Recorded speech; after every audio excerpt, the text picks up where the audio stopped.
Eh, Inggih titiang nunas galah bobos jadi wonten ngatur sekewanten sedhereng titiang ngatur iring titiang ratu sareng sami rasti tiring ida sang yang widiwasa pemekas nyane ida betara susuwunan sane melingkar cana riki mogi-mogi napi sane pacang kemargiang rahina kadimangkin sida memargi antar labda karya dulur rantuk pangastung karya panganjali umat. Om Swastiastu. Kapingajeng ring aji tara pinak ke narawakya rahina kadimangkin sanewang yang titiang suksemo ring galah sampun sida ngrauhin sore ini kadimangkin dikiring museum puri lukisan punika taler tuaji manabawa pinake moderator sane pacang nginteran acara rahina kadimangkin ring acara rembug sastra ring warsa kalih tali selai pawilangan kaping pertama ring tahun puniki ring tahun 2025 puniki suksemo tuaji punika taler ring Ratu Idodane para pamiarsa ring dijaji megenah sanesida miarsa yang acara rembug sastra yang digelar oleh Yayasan Janahita Mandala pada sore hari niki sanes tresna lansih titiang. Puja pangastuti sesanti lan angga bahagia katering linggih desang yang widiwasa pamekas di betara sesuanan makasami mawali malih titiang ngangganin keluarga besar Yayasan Janahita Mandala Ubud di tahun 2025 niki menyapa Ratu Idodane para pemirsa sareng sami ring dijaji megenah pacang iring titiang ring galah tahun puniki ngemargiang acara rembug sastra sane pacang kakawiten ring rahina kadimangkin.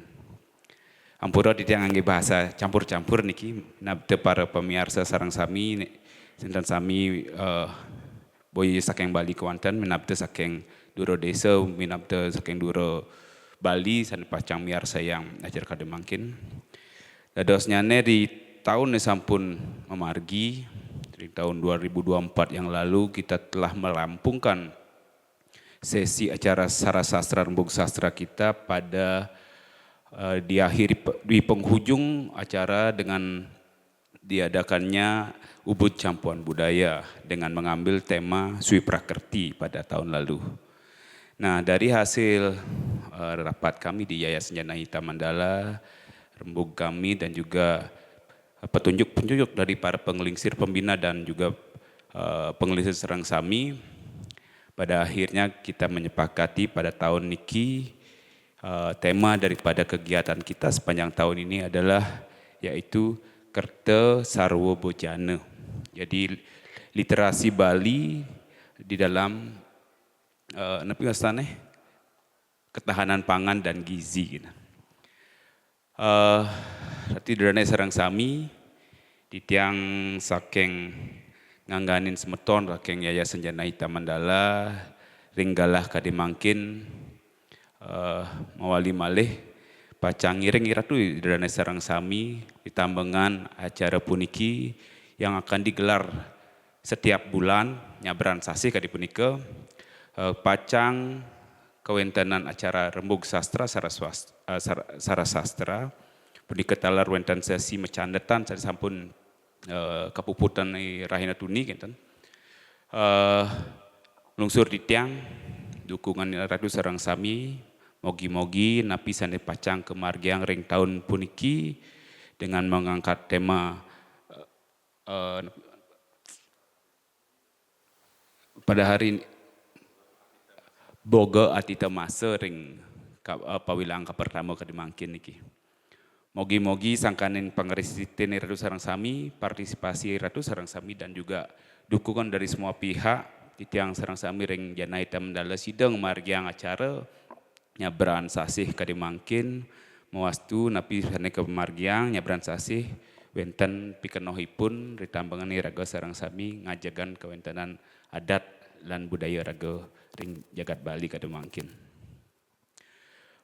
Bapak Ibu hadirin para pemirsa sareng sami yang titiang hormati, ringgalah becik kadi mangkin taler ditiang ngatur ring suksemaning mana manjang ring seluruh pihak yang telah berkontribusi, membantu dan mensupport kami di Yayasan Janahita di tahun-tahun kemarin, sehingga kami dapat merampungkan seluruh sesi rembug sastra dalam 1 tahun di tahun 2004 kemarin, hingga akhirnya kita dapat mengkompilasi daripada sari-sari pemikiran tersebut menjadi sebuah buku Sara Sastra yang kelima pada tahun lalu. Mudah-mudahan harapan kami di tahun ini, di tahun 2025 niki, kembali kami hadir dan mampu menyelesaikan kegiatan kami setiap bulannya hingga akhirnya pada akhir tahun nanti kita kembali dapat merampungkan buku seperti tahun-tahun yang sudah kita lewati bersama.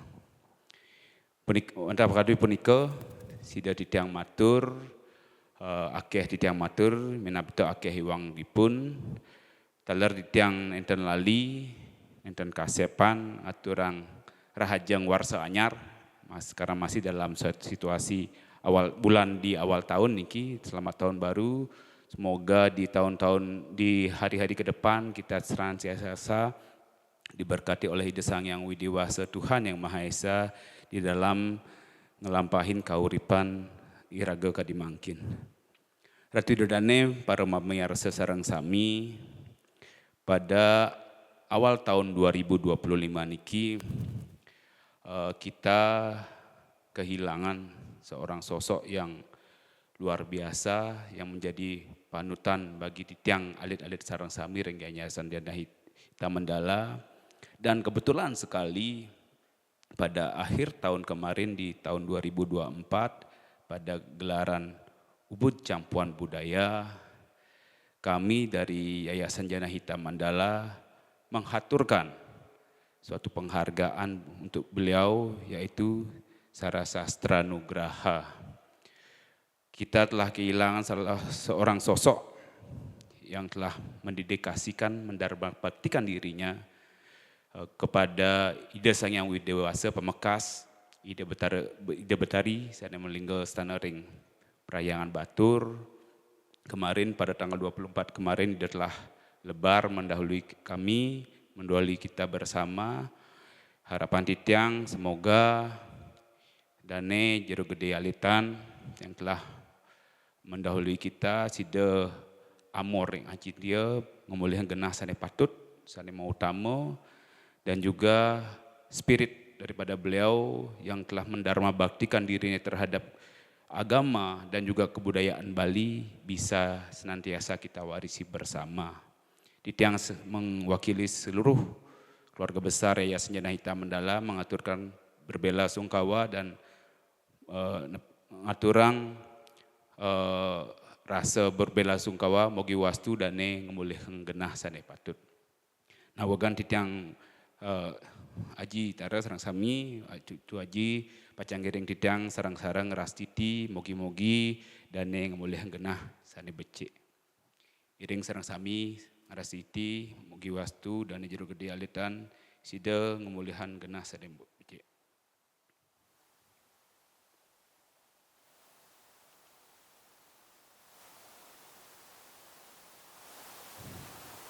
Ainggih puput.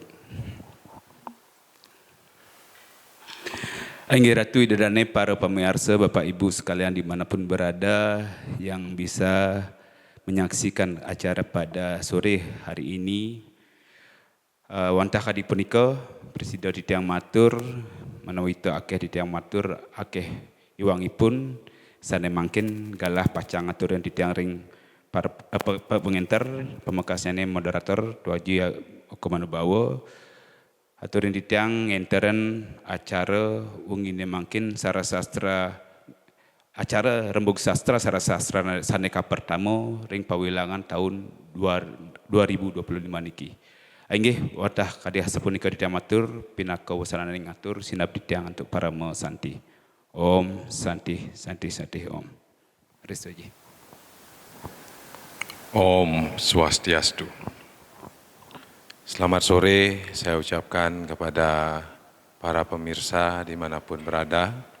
Kembali lagi kita pada awal tahun 2025 ini tentunya di dalam acara Rembug Sastra dari Yayasan Jana Hitam Mandala Ubud, yaitu pada seri yang ke-43 di awal tahun 2025 ini. Yang pertama saya mengaturkan terima kasih kepada Ketua Yayasan Jana Hitam Mandala Ubud atas kesempatan dan waktu yang diberikan kepada saya sendiri yang diberikan tugas untuk memandu daripada acara rembug pada hari ini. Yang pertama, puji dan syukur kita panjatkan kehadirat Tuhan Yang Maha Esa, Ida Sang Hyang Widi Wasa. Tentunya atas berkat rahmat beliau kita bisa bertemu kembali dalam keadaan yang sehat. Tentunya di tengah-tengah kesibukan kita masih diberikan suatu kesehatan sehingga mampu pada hari ini kita berjumpa kembali pada acara Rembug Sastra Sara Sastra yang ke-43 ini. Nah tentunya acara Rembug Sastra pada sore hari ini tentunya tidaklah berbeda dengan Rembug Sastra sebelum-sebelumnya, di mana pada tahun 2024 kita dari Yayasan Jana Hitam Mandala itu mengambil tema besar yaitu Sui Prakerti, di mana kita memuliakan sawah sebagai dasar daripada pertanian yang ada di Bali, khususnya di dalam ketahanan pangan. Tentunya kita di tahun 2025 ini kita melanjutkan apa yang menjadi tema besar kita di tahun 2024, di mana di tahun 2025 ini kami dari Yayasan Jana Hitam Mandala Ubud mengambil tema Kerte Sarbobojana, yaitu literasi Bali, pilar penyangga ketahanan pangan dan gizi. Nah hal ini tentunya tidak jauh daripada tujuan daripada pemerintah saat ini, yaitu bagaimana kita mampu menyangga keberadaan daripada ketahanan pangan dan gizi bagi seluruh umat manusia di Republik ini. Baiklah para pemirsa dimanapun berada, pada sore hari ini tentunya kita telah menghadirkan seorang tokoh yang sudah tidak asing lagi, yang akan nantinya mengupas bagaimana sih keberadaan daripada prasasti-prasasti kuno, yang tentunya itu merupakan sebuah catatan-catatan sejarah bagi kita di Bali, bagaimana keputusan-keputusan yang tersurat di dalam prasasti tersebut yang menjejaki bagaimana keputusan daripada raja tersebut ketika melaksanakan ketahanan pangan. Nah, pada sore hari ini kita mengambil tema bahasan yaitu Boge Aditemase, yaitu ketahanan pangan dalam prasasti-prasasti Bali Kuna. Nah tentunya kita sudah menghadirkan salah satu tokoh kita yang di mana beliau ini adalah penekun daripada arkeologi tentunya. Salah satunya beliau adalah praktisi di dalam membaca prasasti-prasasti. Saya perkenalkan beliau ini adalah Bapak I Gusti Ngurah Tarewiguna. Nah, dalam keseharian beliau yang tentunya beliau merupakan salah satu putra Bali yang menekuni ataupun beliau mendharma baktikan diri beliau sebagai dosen dulunya di Universitas Udayana, namun kini beliau telah memasuki masa pensiun, namun beliau masih tetap aktif di dalam melakukan penelitian-penelitian terhadap prasasti-prasasti. Nah, di mana pada kesempatan ini beliau akan membawakan sari-sari pemikiran beliau dengan judul Upaya Pemerintah Bali Kuno di dalam menciptakan ketahanan pangan masyarakat. Nah tentunya apa nanti yang beliau akan sampaikan tentunya ini berdasarkan atas data-data yang beliau temukan di dalam prasasti-prasasti yang tersebar di seluruh Bali. Nah, di mana di dalam perbincangan saya sebelum tadi memulai acara ini mungkin tersebar ratusan prasasti-prasasti yang tersebar di seluruh Bali. Nah, mungkin dari hal inilah nantinya beliau mensarikan bagaimana sebenarnya keberadaan daripada catatan-catatan tersebut, mengungkap ketika raja-raja pemerintahan di masa Bali kuno ini menciptakan sebuah ketahanan pangan. Tentunya ini tujuannya adalah untuk memajukan masyarakat itu sendiri. Nah, mungkin itu yang dapat saya sampaikan sebagai awal daripada pertemuan kita sore ini. Mungkin waktu akan saya serahkan kepada Aji Durestu.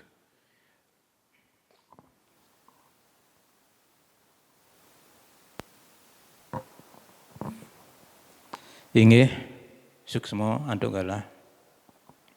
Sujurung ditematur ledangang titiang nunas galah jebos ngaturang pangastung karo ring hidup daro sane meyang yang riki mugi keijen pumargi sane antar. Om Swastiastu. Ratu Dudane Serang Sami, talor para pemirsa yang dimanapun Anda berada. Pada kesempatan ini kami akan mencoba ya, menyampaikan apa yang tersirat sebenarnya di dalam prasasti yang berkaitan dengan ketahanan pangan. Gitu. Sehingga muncul judul seperti yang dikatakan oleh Raji Wau, yaitu upaya pemerintah pada masa Bali kuno dalam menciptakan ketahanan pangan masyarakat. Seperti Bapak Ibu sekalian ketahui itu, bahwa prasasti itu sebenarnya merupakan hasil daripada keputusan-keputusan raja terdahulu, kemudian ditulis ke dalam lempengan-lempengan temaga, lontar, mungkin ada batu barangkali ada yang ditulis pada zamannya gitu. Juga memakai bahasa dan huruf pada zaman itu. Sehingga prasasti ini boleh dikatakan merupakan data yang paling otentik dalam upaya mengupas itu, merangkai atau merekonstruksi sejarah sosial masyarakat Bali pada masa lalu. Gitu. Ini khusus di Bali. Gitu. Nah, sama halnya dengan prasasti-prasasti di Jawa pun demikian. Gitu ya. Jadi pada masyarakat dulu di Bali gitu, memang banyak terjadi kasus-kasus gitu, terutama yang berkaitan dengan pajak gitu. Nah, dari supaya raja ini menetapkan lagi keputusan-keputusan yang mungkin dilanggar oleh pejabat-pejabatnya, maka ditulislah prasasti ini sebagai maklumat ya, keputusan-keputusan raja agar apa yang diputuskan itu ditaati, kemudian dilestarikan dari generasi ke generasi. Sehingga dalam setiap prasasti itu ada semacam sapata gitu ya. Jadi kutukan-kutukan bagi masyarakat atau orang-orang tertentu yang berani melanggar atau merubah keputusan raja tanpa sepengetahuan raja. Gitu. Nah, sapata itu luar biasa isinya itu. Ya, itu kalau ada orang yang berani melanggar gitu, ya kalau dia pergi ke hutan akan disambar oleh harimau. Kalau pergi ke sawah pada siang hari disambar petir gitu. Dan yang seram-seram lagi gitu. Nah, gitu. Nah, itu sebenarnya isi prasasti. Nah, dari keputusan-keputusan yang dikeluarkan oleh raja dan ditetapkan dalam prasasti itu, nah di sini kemudian tersirat bahwa raja pada masa lalu bukan saja berfungsi sebagai pemerintah gitu ya. Dan beliau juga berfungsi sebagai pengayom masyarakat, pelindung masyarakat sesuai dengan tugas utamanya itu ya. Ya, jadi karena beliau sebagai pengayom masyarakat, jadi rakyat menyebut bahwa raja itu merupakan titisan Wisnu. Itu ya. Saksat tuhu harimusti. Ya, dan, jadi seakan-akan Dewa Hari yang turun ke dunia. Gitu. Stata kumingking nikanang rat rinaksaniro. Nah, beliau selalu memikirkan ya, keberadaan jagat, ya, dunia yang atau kerajaan yang dikuasainya. Gitu. Nah dengan demikian, itu, jadi terkait dengan penciptakan ketahanan pangan ini, ya raja mesti memikirkan ke arah itu. Gitu. Walaupun isi prasasti itu kadang-kadang hanya menyebutkan pembebasan pajak. Nah, di balik pembebasan pajak itu ada kewajiban-kewajiban masyarakat yang diberi kebebasan pajak itu untuk menata kembali, memperbaiki kembali kehidupan sosial budaya yang ada di sekitarnya, termasuk teknologi pertanian akhirnya. Gitu. Nah, nah, jadi terkait dengan ketahanan pangan ini, gitu. Ya, salah satu prasasti yang menarik itu adalah prasasti Buahan kalau nggak salah itu. Nah di dalam prasasti Buahan itu ya, disebutkan bahwa masyarakat desa Buahan karena semakin hari semakin banyak jumlah penduduknya, akhirnya kekurangan bahan pangan dia, makanan. Makanya di sekitar desa Buahan itu ada hutan yang menjadi hutan milik raja, atau hutan dikuasai oleh raja. Maka masyarakat desa Buahan itu membeli hutan itu kepada raja dengan harga tertentu, gitu. Supaya bisa memproduksi bahan pangan yang mereka butuhkan. Nah, atas permohonan itu raja tidak ambil pemikiran yang ruwet lagi, terus kemudian menganugerahkan keinginan masyarakat itu untuk membeli lahan itu. Nah, tetapi setelah diberikan membeli, raja akhirnya berpesan supaya lahan itu agar dikelola sepanjang masa untuk ditanami bahan-bahan pangan, produksi pangan. Seperti padi gago, sayur mayur gitu. Ya. Buah-buahan, sarwo palo, sarwo mulo gitu. Dan jenis pohon-pohon yang dapat digunakan untuk kebutuhan pangan gitu. Nah, itu. Dan sebelum itu rupanya gitu. Masalah pangan ini mungkin sejak manusia itu ada di muka bumi ini sudah merupakan masalah hidup. Nah sehingga ini selalu diusahakan ya, agar oleh manusia itu sendiri agar mereka bisa memenuhi kebutuhan hidupnya. Kan itu ketahanan pangan. Jadi sesuai dengan undang-undang, ya, undang-undang pangan itu disebutkan seperti itu. Jadi ketahanan pangan itu upaya-upaya untuk memenuhi kebutuhan pangan dari tingkat pusat sampai tingkat daerah, dari kota sampai pedesaan. Itu ketahanan. Dan banyak lagi ada beberapa lagi prestasi-prestasi seperti model prestasi Buahan itu. Gitu. Ini kedumun. Ya, terima kasih Tu Haji, Niki Becik. Ada hal yang sebenarnya menarik sekali bagaimana ketika tersirat di dalam prasasti bahwasannya raja pada saat itu memang memikirkan bagaimana ketahanan pangan daripada rakyatnya. Seperti yang termuat di dalam prasasti Buahan di mana masyarakat desa Buahan membeli lahan milik raja. Yang tujuannya adalah untuk menanam bahan-bahan atau pohon-pohon yang nantinya dapat menghasilkan bahan-bahan makanan. Nah, jadinya hal itu sebenarnya selaras dengan apa yang telah tertuang, yang telah tadi Haji sampaikan di dalam undang-undang tentang ketahanan pangan.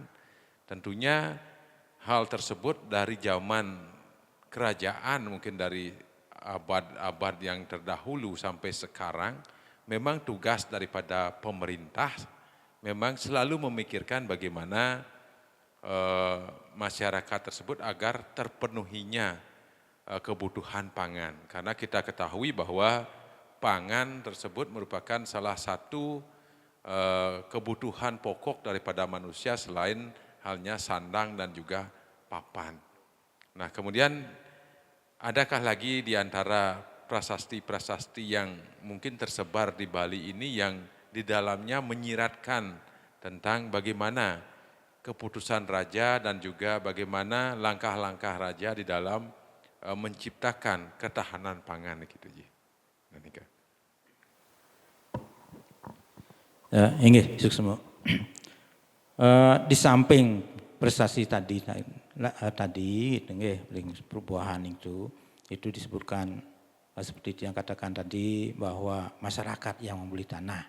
Nah mungkin langkah raja selain itu berbalik dan jadi untuk kepentingan bangunan suci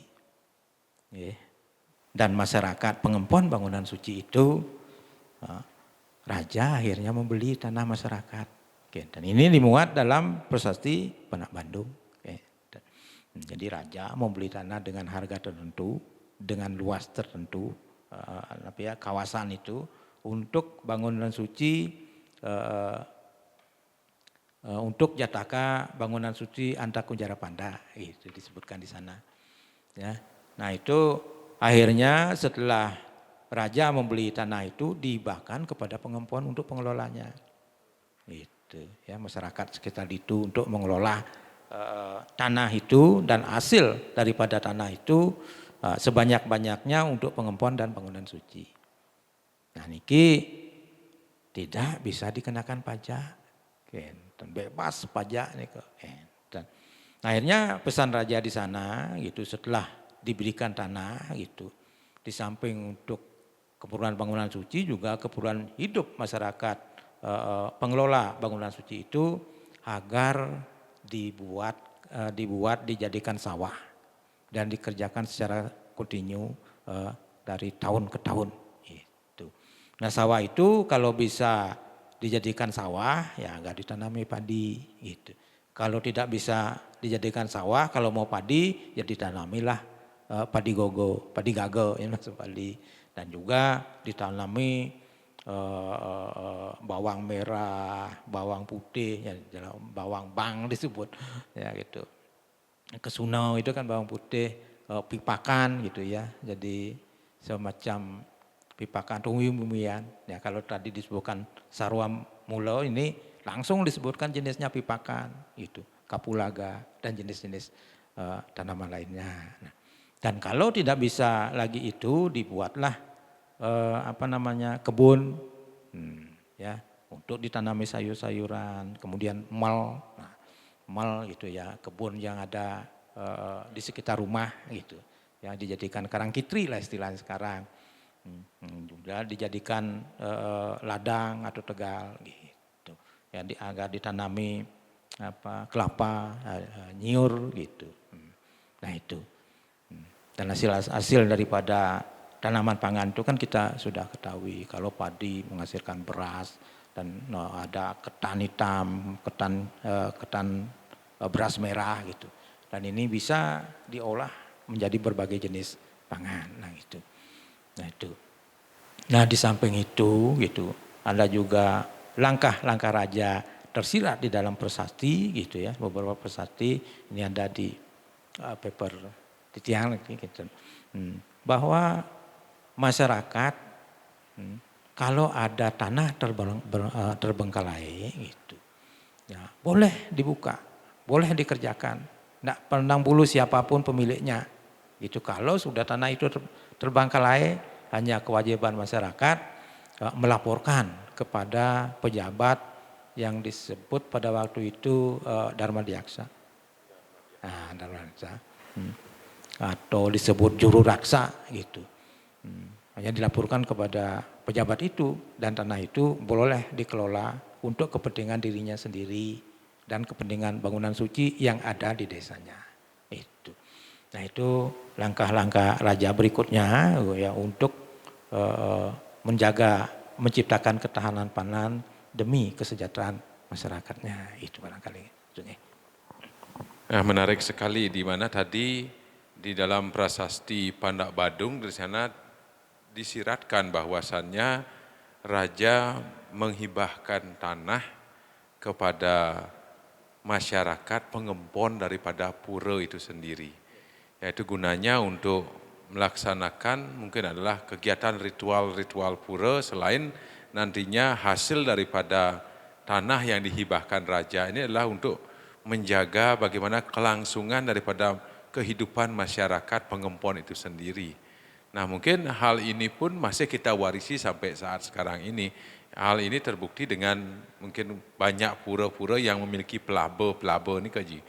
Mungkin dari sanalah mungkin raja-raja yang berikutnya ataupun yang penguasa-penguasa kita di Bali itu melanjutkan kebijakan-kebijakan daripada raja-raja terdahulu seperti apa yang telah Haji sampaikan tadi tersebut.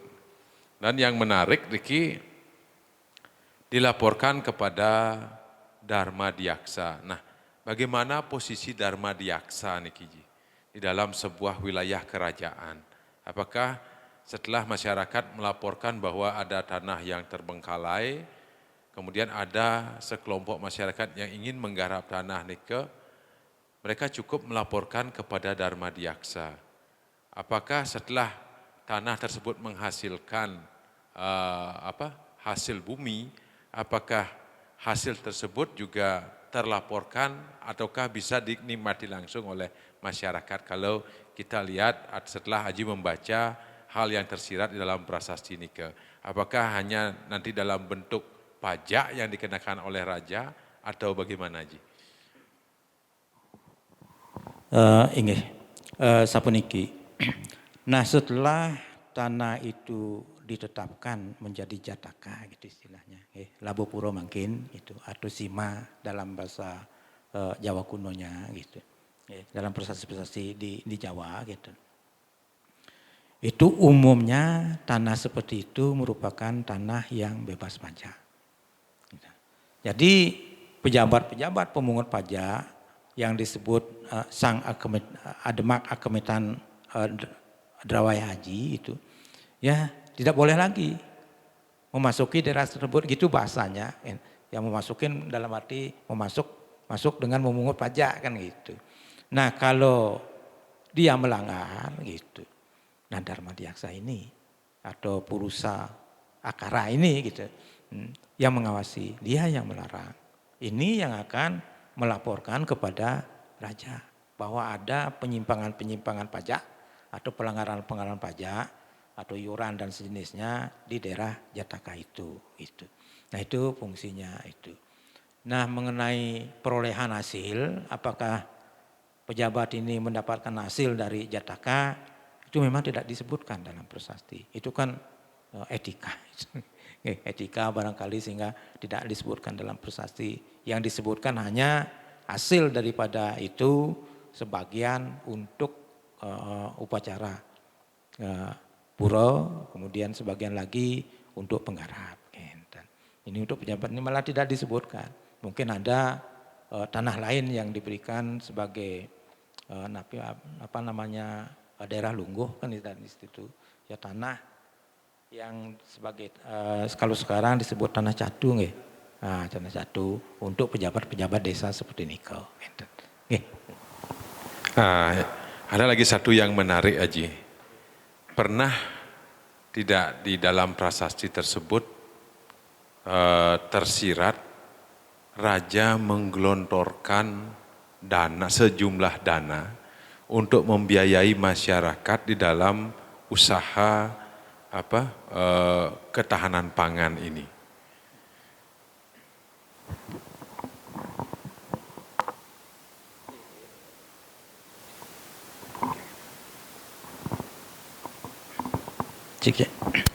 Inggih, susuma. Setahu titiang gitu. Dari sejumlah prasasti nike durung pernah titiang temukan bahwa raja menggelontorkan sejumlah dana atau dana-dana tertentu untuk pembinaan ketahanan pangan gitu.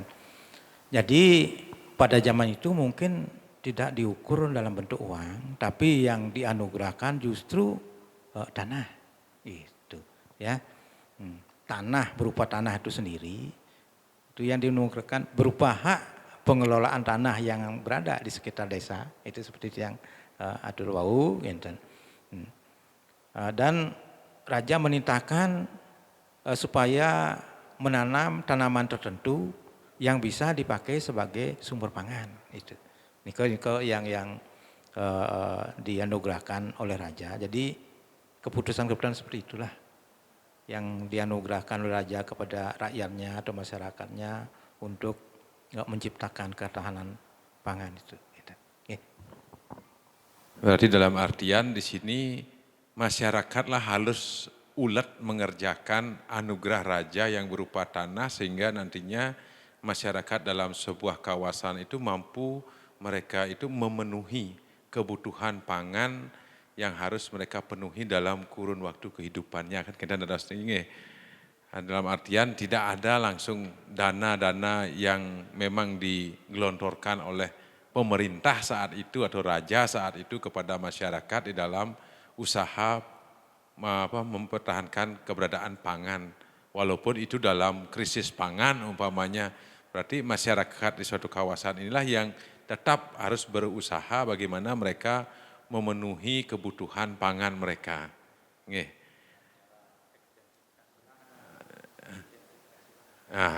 Berarti di sini rakyatlah yang diharapkan aktif dalam melakukan penggarapan terhadap tanah-tanah yang telah diberikan oleh raja. Baiklah para pemirsa dimanapun berada, pada sore hari ini kiranya tidak lengkap karena kita juga telah dihadiri oleh seorang akademisi tentunya yang juga beliau ini juga salah seorang akademisi di Universitas Udayana yaitu dari jurusan arkeologi. Nah, saya akan memperkenalkan beliau, nama beliau adalah Niketut Puji Astiti Laksmi. Ya, selamat datang Ibu. Nah, beliau nanti akan menggali bagaimana sih gastronomi, ya, gastronomi yang tertulis pada naskah-naskah kuno tentunya yang termuat dalam prasasti-prasasti di mana dalam tulisan beliau ini beliau mengangkat judul gastronomi masa Bali Kuna. Nah, kiranya jenis-jenis makanan apa saja yang ada pada masa Bali kuno. Apakah sama dengan saat ini, mungkin di sana sudah ada bentuk-bentuk awal daripada capcay mungkin Ibu. Nah, mungkin untuk menghemat waktu saya persilahkan kepada Bu Tut untuk memaparkan sari pemikiran beliau tentang gastronomi pada masa Bali kuno. Silakan Ibu. Matur suksuma atau ide bagus oke. Sane dahat wangi yang titiang sapunika taler gurun titiang niki. Bapak Ngurah Tarawiguna, guru sumber hidup sepertinya niki Pak Ngurah. Kita ketemu malih ring acara yang sama, bincang-bincang ring museum lukisan dan masih membicarakan terkait dengan prasasti Bali kuno. Untuk kesempatan hari ini Lugrayan Ritiang aturang parame Santi Dumul, Om Swastiastu, Assalamualaikum warahmatullahi wabarakatuh, salam namo buddhaya, salam sejahtera bagi kita semua.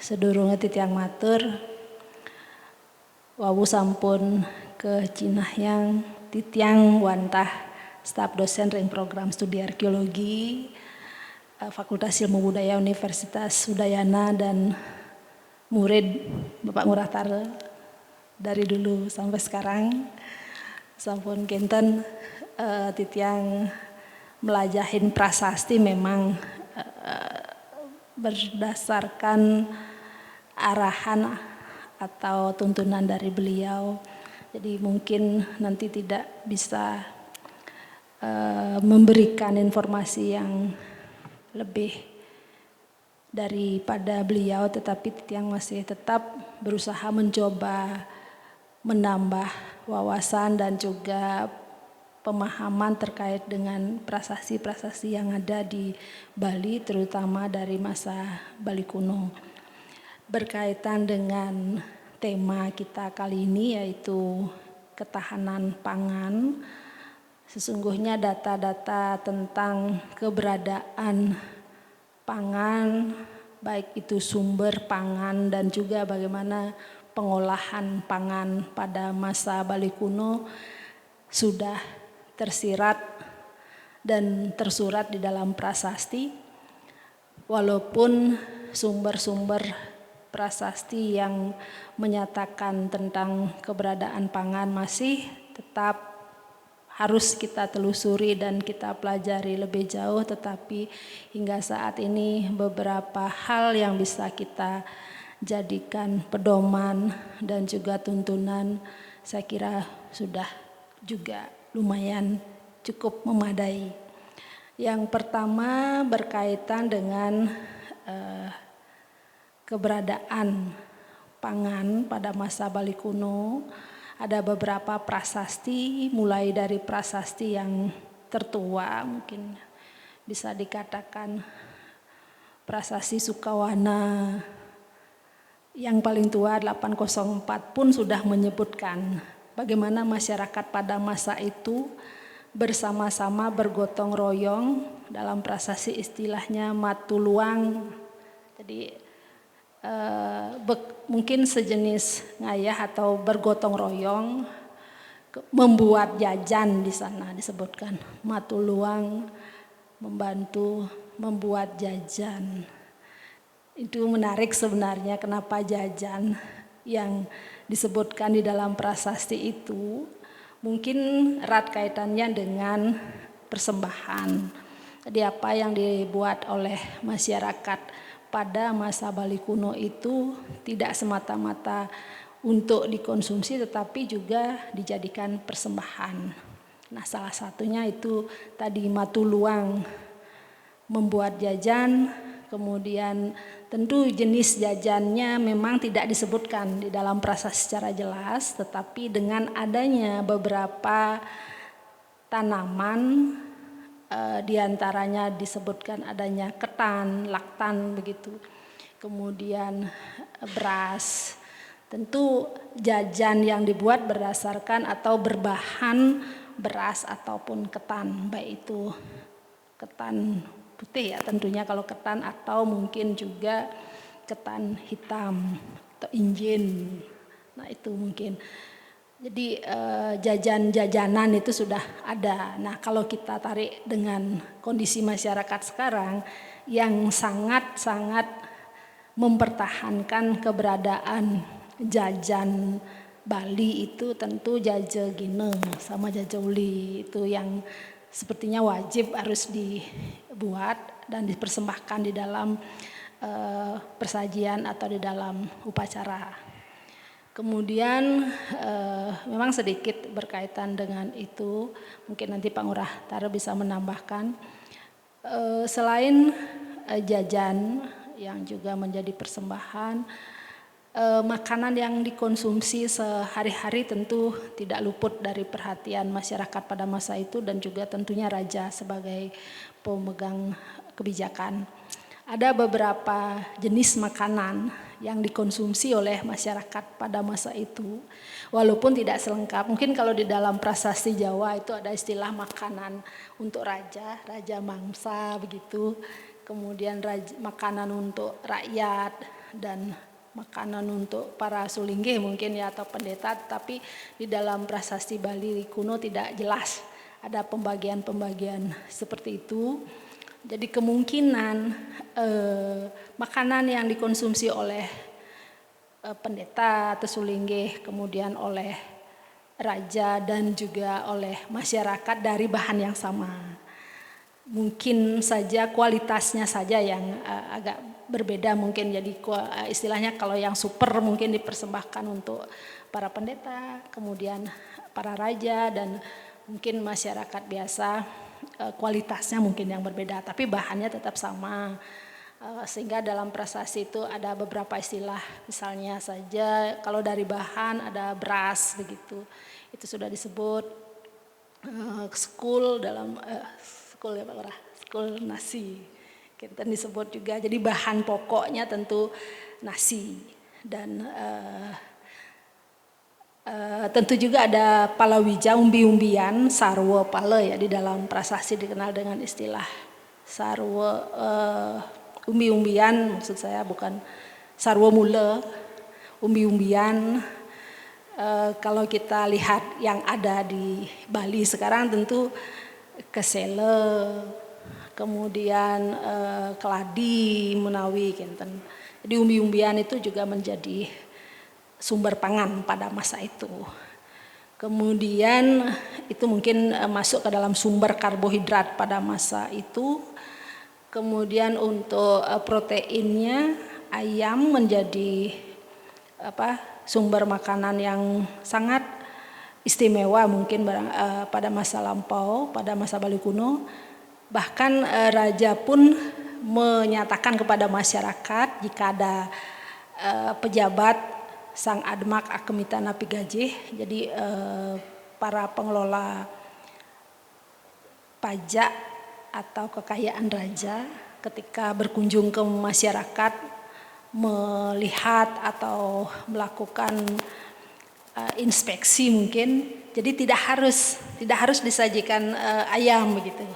Nah, itu menunjukkan bahwa raja tidak mengistimewakan para pejabat itu, walaupun mungkin masyarakat tentu akan memberikan yang terbaik untuk pemimpin, untuk tokoh-tokoh dari kerajaan berkehendak untuk mempersembahkan ayam, tetapi raja tidak mewajibkan.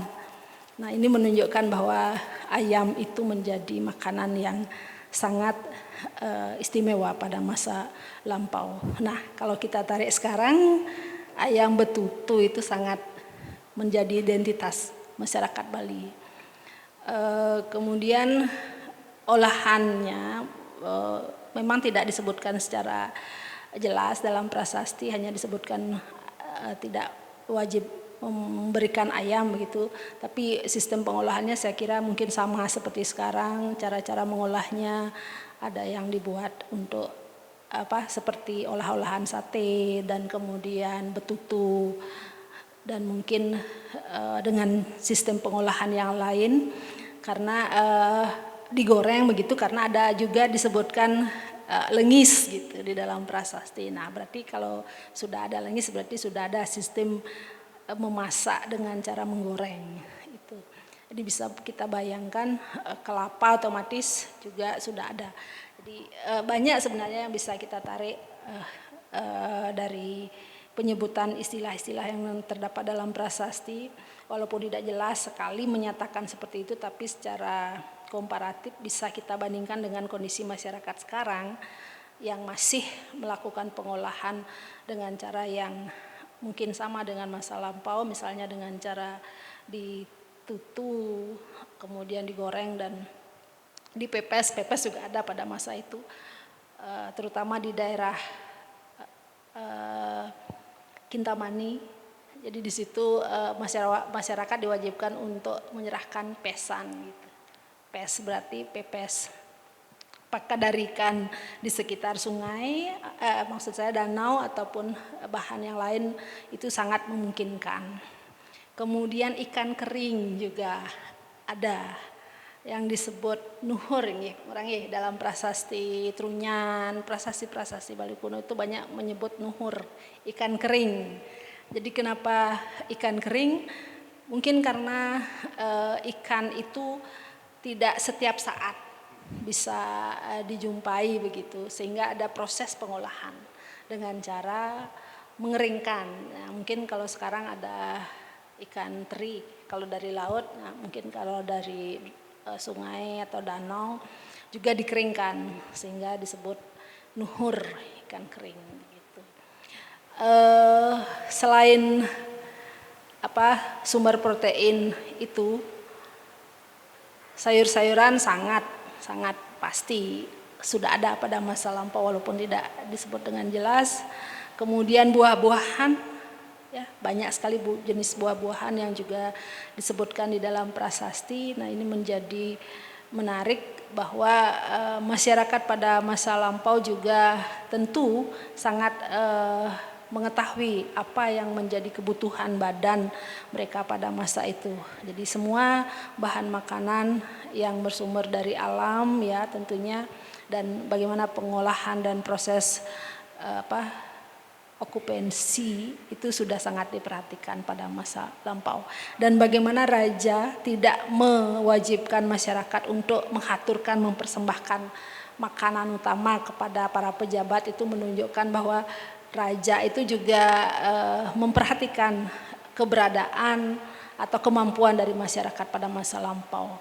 Nah, ini menurut saya hal-hal yang perlu ditarik untuk dijadikan pembelajaran, untuk dijadikan sebagai contoh bahwa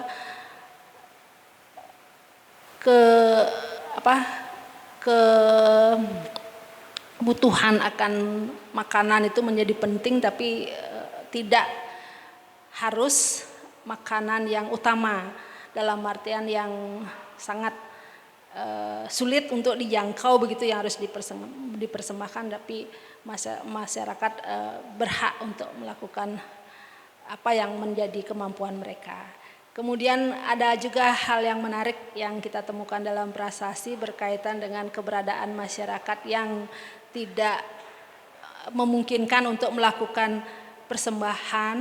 Jadi masyarakat diizinkan untuk mempersembahkan bahan-bahan sebagai persembahan. Jadi tidak harus makanan yang sudah diolah yang dipersembahkan, tapi bahan pun boleh, karena ada yang lupa prasastinya nika yang menunjuk, kalau tidak salah prasasti Napi nika nggih, yang menyatakan bahwa masyarakat di sana sangat kurang jumlahnya karena terjadi bencana, sehingga masyarakat memohon kepada raja agar diperkenankan untuk mempersembahkan bahan-bahan makanan kepada raja. Itu kurang lebih hal-hal yang menurut saya menarik. Nah, kalau kita lihat sekarang masyarakat kita yang sudah lebih jauh maju, sering berkiblat ke entah ke barat apa ke timur nih. Jadi mencoba hal-hal yang baru berkaitan dengan konsumsi atau pangan, ketahanan pangan ini. Sebenarnya menurut saya bukan hal yang salah, karena sesungguhnya bahan pokoknya itu sama. Di mana-mana makanan ya pasti bersumber dari alam begitu. Hanya saja bagaimana pengolahannya itu yang membedakan. Kenapa bisa berbeda? Satu, karena pengetahuan. Dua, karena sumber daya lingkungan juga menentukan, dan banyak hal yang pasti menentukan. Sehingga disitulah sebenarnya kita sebagai pewaris kebudayaan masa lampau benar-benar harus melestarikan apa yang memang menjadi budaya masyarakat Bali, dan salah satunya adalah dengan beberapa jenis makanan yang sampai saat ini menjadi ciri khas, termasuk bumbu-bumbuan. Jadi saya sempat juga ngobrol-ngobrol dengan beberapa ahli, termasuk salah satunya Dasep yang waktu itu juga hadir, dan beliau mengatakan bahwa kemungkinan sejak lampau hingga sekarang bumbu favoritnya orang Bali itu hanya suna cekuh, kesuna dan cekuh itu. Jadi bumbu itu cocok dipakai untuk apapun, ayam iya, ikan iya, kemudian untuk mungkin kacang-kacangan juga masuk begitu. Jadi bumbu itu sederhana, simple, tidak banyak bumbu ataupun bahan-bahan yang dipergunakan simple begitu, hanya kesuna dan cekuh, dan penyebutan kesuna juga ada di dalam prasasti. Dan tentunya cekuh walaupun tidak spesifik disebut cekuh, tapi namanya nih Pak Lurah, Bu, apa ya istilahnya nih ke jai cekuh nih kan apa istilahnya nih kan pipakan. Nah, pipakan itu disebut begitu. Jadi salah satu yang masuk kategori pipakan ya mungkin cekuh. Jadi begitu, kurang lebih dari bahan kemudian diolah menjadi apa, dipergunakan untuk apa, persembahan kepada Tuhan pastinya, kepada pemimpin dan juga pada masyarakat umum. Yang menarik justru kalau kita komparasi ke Jawa, kalau di Jawa tuh ada istilah raja mangsa dan yang menjadi favorit raja, saya dapat info dari promotor saya katanya anjing Asu Tunggal itu yang menjadi favorit. Tapi sepertinya kalau di masyarakat Bali tidak nih Pak Ngurah, tidak nih. Saya kira itu saja yang mungkin yang sampaikan Dumun atau Haji, nanti jika ada yang masih belum jelas kita perjelas lagi. Suksema. Suksema Bu Tut, hal yang menarik sekali di Tiang Wau pernah mendengar ya bahwasannya di dalam prasasti-prasasti yang ditemukan di kawasan Bali ini tentunya telah menyebutkan beberapa istilah-istilah di dalam gastronomi itu sendiri, bagaimana penggunaan daripada ketan, kemudian juga beras dan juga bangsa umbi-umbian telah tersebut di dalam hal itu, dan juga ayam sebagai makanan yang memiliki kasta tertinggi. Mungkin sampai saat ini pun ayam juga masih memiliki kasta yang tinggi. Nah, apakah pernah di dalam prasasti tersebut tersirat maupun tersurat tentang penggunaan babi guling ya? Karena kita mewarisi sampai saat ini bagaimana tradisi babi guling ini hampir tersebar di seluruh Bali ya. Dan mungkin pada saat itu masyarakat sudah mulai memelihara babi tersebut. Sehingga di dalam mungkin dari praktek kehidupan kita saat ini, babi tersebut tidak hanya dikonsumsi sebagai makanan, tapi juga sebagai sarana upakara atau upacara itu sendiri. Dan juga ada bebek. Ada enggak pernah tersurat maupun tersirat tentang penggunaan bahan makanan khususnya babi dan juga bebek ini di dalam prasasti itu? Karena seperti apa yang disebutkan Bu Tut tadi, bahwasanya ada raja tidak mengharuskan untuk mengaturkan makanan-makanan yang mewah kepada para pejabatnya.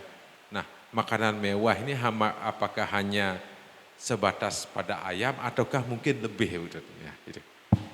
Keberadaan babi ada disebutkan dalam prasasti Julung ya Pak Ngurah nggih. Julung Celeng juga nggih. Kemudian buru babi juga wonten nggih. Artinya tidak hanya babi yang diternak tapi juga babi yang hasil buruan. Di masa lampau itu mungkin masyarakat juga biasa berburu untuk mendapatkan sumber makanan, tapi juga sudah mulai melakukan peternakan. Dalam artian tentu peternakan yang dilakukan di areal perumahan. Dan sebenarnya impor babi pun sudah ada pada masa itu. Kalau tidak salah masyarakat diperkenankan untuk mengimpor babi dari luar Bali, begitu disebutkan, kemungkinan sih dari timur ya, antara Lombok atau Sumbawa pada masa itu. Jadi sangat ada untuk babi. Bahkan kalau ditarik lagi ke dalam pada masa prasejarah, masyarakat di daerah Nusa Penida kemungkinan juga sudah mengkonsumsi babi. Karena dari tinggalan tulang-tulang di goa-goa yang ditemukan di Nusa Penida itu banyak sekali tulang-tulang babi yang ditemukan. Sehingga konsumsi babi itu sudah ada, dan saya kira memang sangat banyak sehingga sampai mengimpor begitu dari luar Bali, berarti kebutuhan akan babi itu sudah banyak. Nah, masalahnya adalah apakah diproses dengan cara diguling atau yang lain. Nah, itu yang memang tidak disebutkan. Tapi kalau yang kita warisi sekarang, kalau diguling itu kan artinya dipanggang ya, dibakar. Nah, itu mungkin sangat mungkin karena proses pengolahan pangan yang pertama itu kan memang dengan dibakar. Jadi kerang-kerang begitu dari masa prasejarah memang hanya dibakar dan direbus. Nah, kalau pengolahan direbus dan dibakar itu kemudian kita tarik sekarang menjadi digulingan sangat memungkinkan. Dan direbus juga masih ada jadi begenyol begitu kan salah satunya. Hanya karena juga sudah dikenal dengan banyak jenis bumbu-bumbuan, tentu tidak hanya direbus dan dimakan begitu saja, tentu ditambahkan bumbu-bumbuan sehingga begenyol dan kemudian babi guling itu saya kira sangat mungkin sudah ada dari penyebutan prasasti adanya bahan-bahan untuk bumbu-bumbu dan juga adanya penyebutan babi, bahkan babi hutan juga hasil buruan itu disebutkan, jadi ya sangat mungkin. Terima kasih Bu Tut. Ini menjadi menarik sekali sebenarnya karena sebagaimana kita ketahui bahwasannya gastronomi yang kita warisi saat sekarang ini tidak hanya kita konsumsi tetapi juga sebagai persembahan. Nah tentunya apa yang telah Bu Tut jelaskan dari tadi, paparkan dari tadi itu bahwa terlihat jelas bagaimana masyarakat pada zaman itu seperti yang Bu Tut sampaikan tadi yang termuat di dalam prasasti Sukawana di sana menyebutkan bahwasannya adanya bahan-bahan matulungan. Matulungan jajan. Nah, berarti di sini sudah ada proses kegotong royongan di dalam memproses bahan menjadi jajan yang tentunya tidak hanya mereka konsumsi tapi sebagai sebuah proses persembahan. Hal itu pun kiranya mungkin masih kita warisi sampai saat sekarang ini.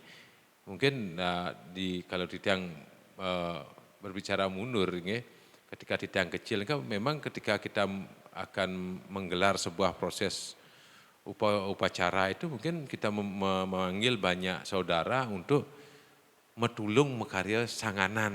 Mungkin hal itu sudah kita warisi dari zaman Bali Kuna itu dan hal itu juga sudah termuat di dalam prasasti Sukawana bahwa sudah adanya rasa kerjasama ataupun proses kerjasama ketika membuat jajan untuk persembahan itu sendiri. Nah kepada Aji niki di dalam apa kiranya yang membuat yang disebutkan oleh Bu Tut tadi bahwa tidak mewajibkan mengaturkan ayam. Kenapa ayam di sini menjadi sebuah makanan yang memiliki kasta tinggi zaman nika kita. Padahal tadi juga ada disebutkan seperti ikan kering, mungkin kita mewarisi gerang saat ini ya, ada juga sudang mungkin seperti itu. Tapi mengapa raja tidak mewajibkan bahwa rakyat tersebut ataupun masyarakat diwajibkan mengaturkan ayam. Nah, apa sih sebenarnya kekhasan ayam daripada zaman Bali Kuna ini? Ada enggak nih kita? Ini menarik sekali karena tapi biasanya kalau kita lihat mungkin zaman itu memelihara ayam kan gampang sebenarnya. Tetapi mengapa hal ini tidak menjadi sebuah sebuah keharusan mengaturkan, padahal ketika kita mengaturkan sudah tentu kita akan mengaturkan sesuatu yang memiliki nilai utama kita. Nah apa sih sebenarnya keutamaan ayam kiranya ini? Wenten tentu. Ini menarik sebenarnya itu.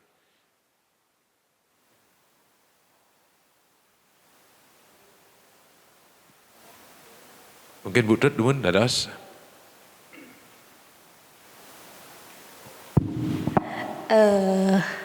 Ayam nika mungkin selain menjadi sumber makanan, sebenarnya aduan ayam pun sudah dikenal pada masa itu. Apakah saya tidak berani mengatakan apakah ayam itu jangan dipotong untuk ini tapi dipakai untuk yang lain. Salah satunya aduan ayam itu juga barangkali bisa saja seperti itu.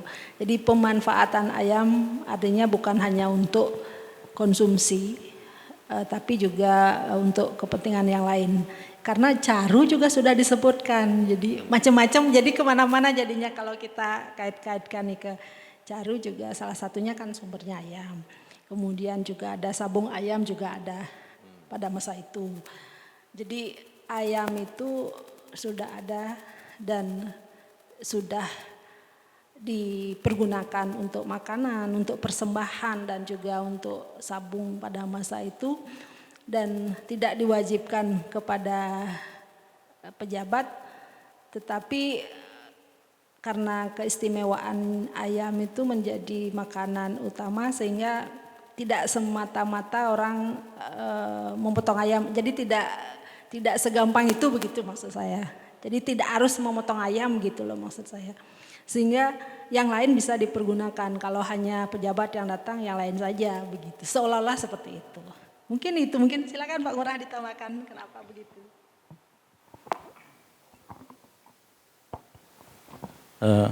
Sapuniki menawi Toji.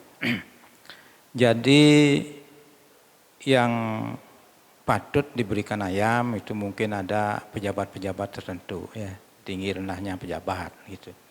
Nah, kalau umpamanya pejabat pemungut pajak gitu, ya, sang ada maka kementerian api gaji kan gitu. Ya, boleh masyarakat tidak menyuguhkan ayam gitu. Tapi itu tidak dilarang pula menyuguhkan ayam kan gitu. Nah, tapi kalau memang raja turun atau semacam pejabat tingkat pusat seperti senopati gitu, ya itu mungkin wajib ya mempersembahkan makanan ayam dan makanan olahan dari bahan-bahan makanan yang lain ya, seperti ikan gitu.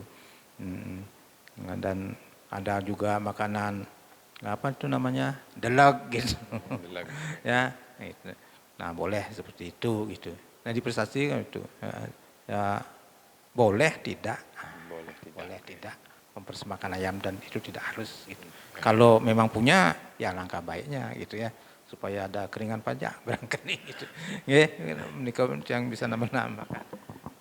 Nah, ini menarik kesan bagaimana ayam menjadi makanan kasta tertinggi gitu. Mungkin juga karena ketika kita memelihara ayam mungkin menghasilkan telur, itu juga sebagai pemenuhan daripada ketahanan gizi terutama. Karena makanan yang bergizi tentunya telur salah satu sumber gizi yang tinggi bagi kehidupan manusia. Nah, lalu kepada Haji niki tadi ketika membahas tentang keberadaan upaya pemerintah masa lalu niki di zaman Balikuna di dalam menciptakan ketahanan pangan ini, selain praktek-praktek yang telah Haji sebutkan tadi, apakah sama umpamanya ketika di daerah Sukawana, di mana kita temukan prasasti di Sukawana, kemudian ada di Songan, kemudian ada di Pandak, kemudian ada di Buahan. Apakah sama kiranya praktek-praktek pemerintahan, usaha dari pemerintah tersebut di dalam melaksanakan penguatan guna menciptakan ketahanan pangan ini?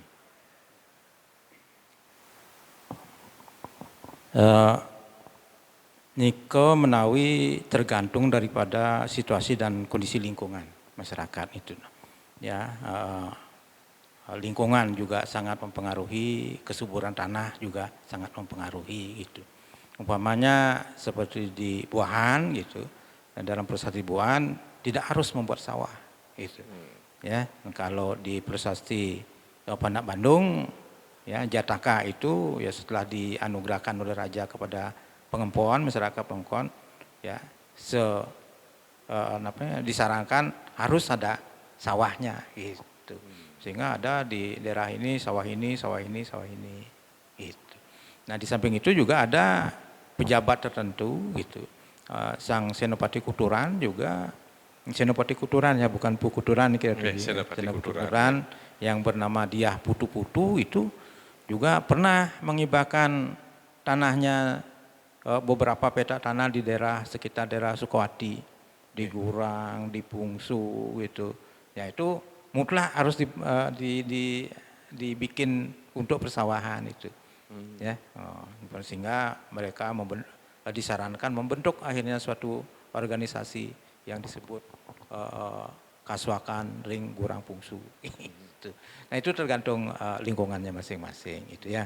Ada daerah tertentu yang dianugerahkan supaya menanam ini ya, menanam tumbuh-tumbuhan sayur-sayur, menanam tumbuhan apa dan sejenisnya nikel. Itu tergantung lingkungan dan bentangan tanah yang dianugerahkan oleh raja itu. Nah berarti sistem kasuakan yang berkembang kemudian menjadi sistem pesubakan, apakah itu memang salah satu usaha pemerintah, Haji? Usaha di dalam ini menumbuhkan dan menguatkan ketahanan pangan masyarakat niki pada zaman itu? Menawi sepertinya sekali sampun niko, seperti itu gitu ya. Jadi memang kasuakan itu muncul, itu kan organisasi petani kan itu sebenarnya. Jadi Subak itu adalah organisasi petani, bukan sawahnya sendiri. Gitu. Jadi orang-orang yang mengerjakan sawah itulah awalnya itu membuka lahan-lahan peladangan gitu ya, atau mungkin semak-semak sehingga disuak, dibuka gitu ya, disuak atau dibuka gitu. Nah, jadi siapa yang menyuak adalah orang-orang yang akan membuat sawah ini. Ya. Dan mereka membuat satu organisasi akhirnya untuk kedepannya gitu. Dari masa ke masa organisasi yang khusus untuk mengerjakan sawah gitu. Bukan sawahnya disebut Subak. Ya ini yang sering disalah tafsirkan. Nah, gitu, ini berarti sudah terjadi tapi perluasan makna ada semakin. Bahwa tadi Aji telah menjelaskan bahwa dari kata suak yang berarti membuka. Nah, ini menarik nih Kiji, bagaimana akhirnya dari kata suak yang akhirnya membuka lahan untuk perkebunankah ataukah pertanian, akhirnya berkembang menjadi kasuakan. Ataupun karena akhirnya berkembang menjadi pesubakan menjadi saat ini, yang lebih identik dengan lahan pertaniannya ketimbang organisasinya nike. Nah, karena Titiang pernah juga mendengar bahwa memang sistem kasuakan ini telah tertulis di dalam mungkin prasasti-prasasti awal Bali, mungkin telah tersebut di sana. Mungkin juga ini sebagai salah satu bentuk usaha daripada raja pada saat itu memberikan seperti halnya tugas atau kewenangan kepada masyarakatnya untuk membentuk tanah-tanah pertanian seperti apa yang telah Aji sampaikan tadi. Kemudian Reng Butut niki yang menarik lagi dari beberapa prasasti yang tersebar di Bali, berapa prasasti kiranya yang telah menyebutkan keberadaan gastronomi ini. Namanya dari Ibu Tut menjelaskan bahwa dalam prasasti Sukawana telah termaktub. Adakah prasasti yang lebih mudah daripada prasasti Sukawana ini yang menyatakan tentang keberadaan daripada gastronomi ini? Kalau dari jumlahnya sampai saat ini mungkin sekitar 300 prasasti, hampir semua menyebut nih.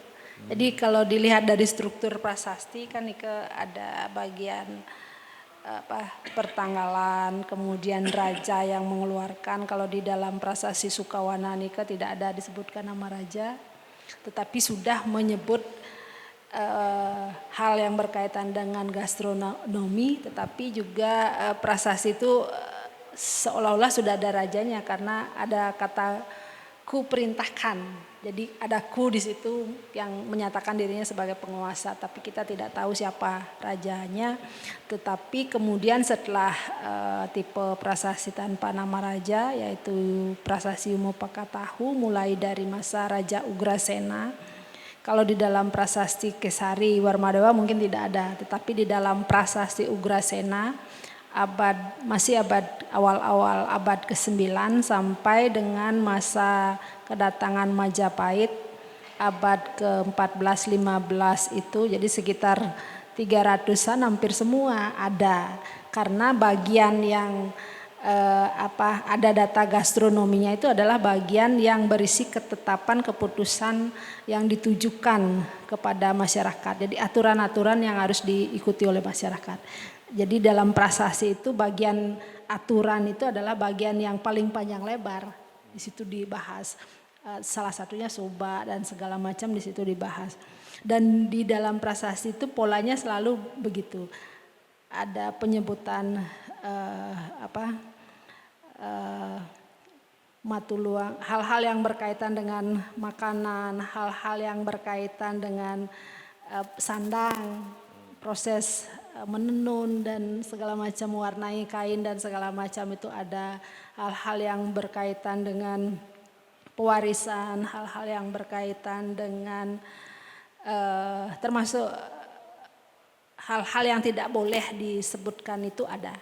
Jadi bisa dikatakan dari abad ke-9 sampai abad ke-14 hampir semua ada bagian yang menyebutkan itu. Nah ini yang menyebabkan saya merasa yakin bahwa tradisi yang berlaku pada masa itu dan sekarang itu ada benang merah begitu. Walaupun abad ke-8 sampai abad 15 berapa abad kurang lebih banyak sekali, banyak sekian abad nih ke hal yang berkaitan dengan gastronomi hampir mirip. Kemudian ketika ditarik lagi pada masa sekarang pun hampir mirip. Itulah menariknya Bali itu tradisinya berlanjut gitu. Itu yang saya kira. Dan pemanfaatan makanan itu untuk persembahan, untuk itu juga kita temukan sekarang di masyarakat kan begitu. Jadi sebelum makanan dimakan dipersembahkan dulu, dijadikan saiban dulu. Jadi persembahan dari yang paling singkat, simple hingga persembahan yang memang dibuat sangat kompleks untuk persembahan itu ada begitu. Dan termasuk tadi saya lupa bahwa tentang selain makanan tentu ada minuman, tuak nira. Itu juga disebut dalam prasasti bagaimana masyarakat pada masa itu juga kalau ini disuruh mempersembahkan nira dengan guci begitu. Nah ini menarik dan pemanfaatan guci juga ada. Jadi sudah masuk juga budaya Cina karena tempat untuk menaruh nira itu tentu juga berbeda dari tempat naruh air biasa begitu. Nah, jadi seperti itu kurang lebih. Berarti memang pemerintah tidak hanya zaman sekarang saja memerhatikan ketahanan pangan bagi masyarakatnya. Namun ketika kita berbicara masa Bali kuno pun, raja-raja saat itu telah memperhatikan sekali bagaimana kebutuhan pangan daripada masyarakat ataupun rakyatnya. Itu termuat di dalam seperti yang telah Bu paparkan tadi, bahwa dari prasasti mulai abad ke-8 sampai dengan masuknya Majapahit di abad ke-14. Kebanyakan dari kesemua prasasti yang ditemukan di Bali itu bahwa di dalamnya tersurat maupun tersirat bagaimana raja memberikan hak penuh dalam pengelolaan tanah, guna memanfaatkan tanah itu guna menciptakan atau memproduksi bahan-bahan pangan guna ketahanan pangan masyarakat demi keberlangsungan hidup masyarakatnya. Dan juga tidak hanya sebatas itu, juga tadi Butut memaparkan bahwa di sana juga ada tentang sandang, ya, bagaimana kebutuhan akan sandang ataupun pakaian daripada masyarakat sudah mulai dituangkan di dalam prasasti, karena kita ketahui bahwa 3 hal pokok ini yaitu pangan, sandang, dan papan ini tidak bisa terlepas dari kehidupan manusia di muka bumi ini. Tidak terasa mungkin sudah 1,5 jam kita membicarakan tentang ketahanan pangan dalam prasasti Bali. Ini memang menarik sekali bagaimana ketika kita berusaha menggali bagaimana sih kehidupan masyarakat Bali di zaman kuno lewat prasasti-prasasti yang masih kita temui saat ini, baik berupa kebijakan maupun juga bagaimana bentuk makanan-makanan yang ada pada saat itu. Memang ini menjadi suatu hal yang menarik, ya. Mungkin sebagai closing statement mungkin dari Bu Dut, saya persilahkan sebelum nantinya kita mengakhiri acara bincang kita Rembug Sastra sore hari ini. Haris Budut.